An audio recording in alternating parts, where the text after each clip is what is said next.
I'm Peter Parker.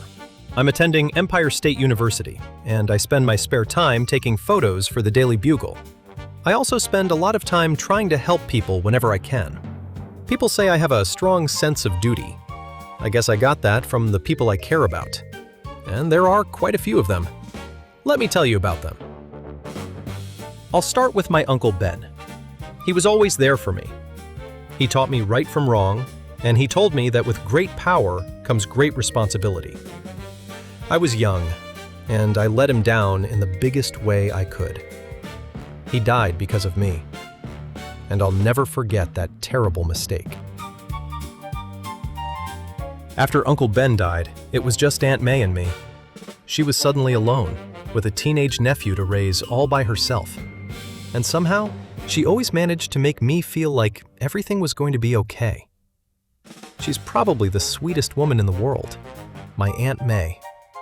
She worked hard to provide for us, and she never complained about it. Everything she did gave me the chance to become the man I am today. I don't know where I'd be without her.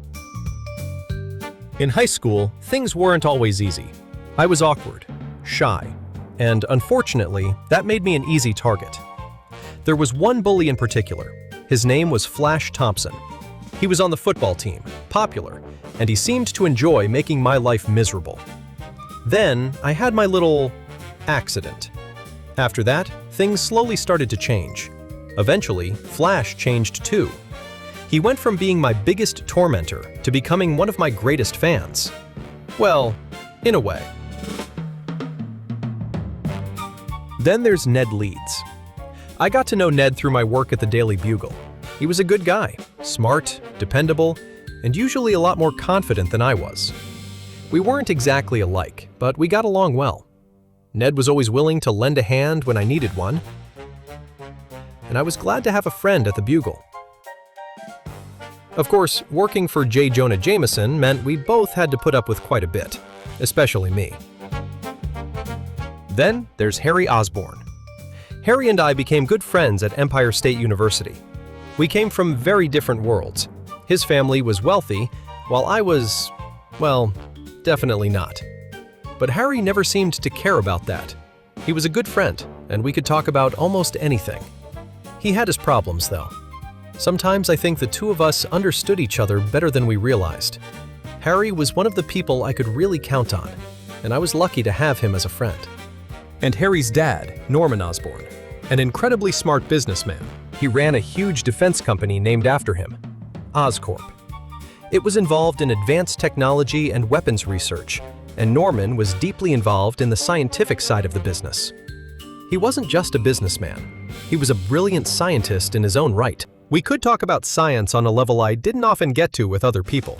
I really looked up to him, almost like a father figure, which was something I was sorely missing in my life.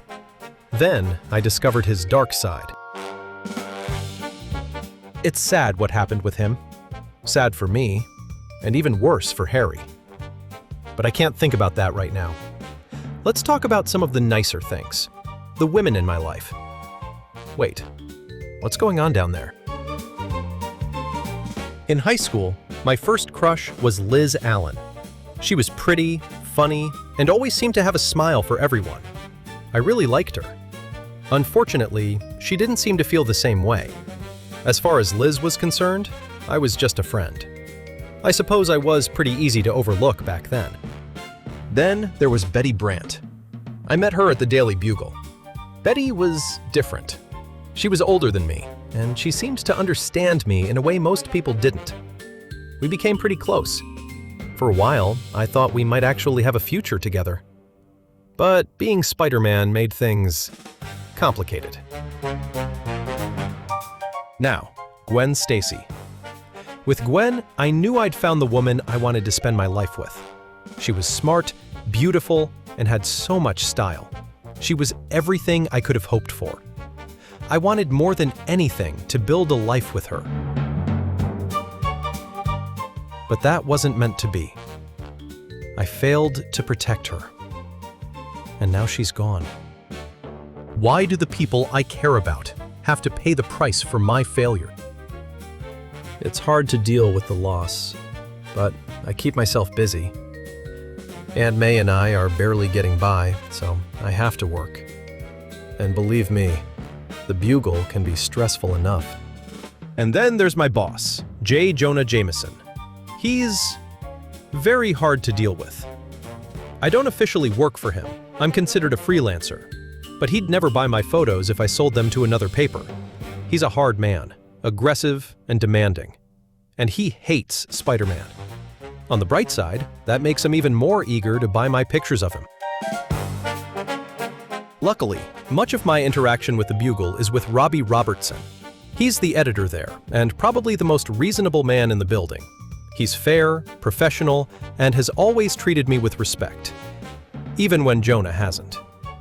Robbie's a good man, and I'm so glad he's there for me. Funny how one good man can make such a difference in your life. Mary Jane.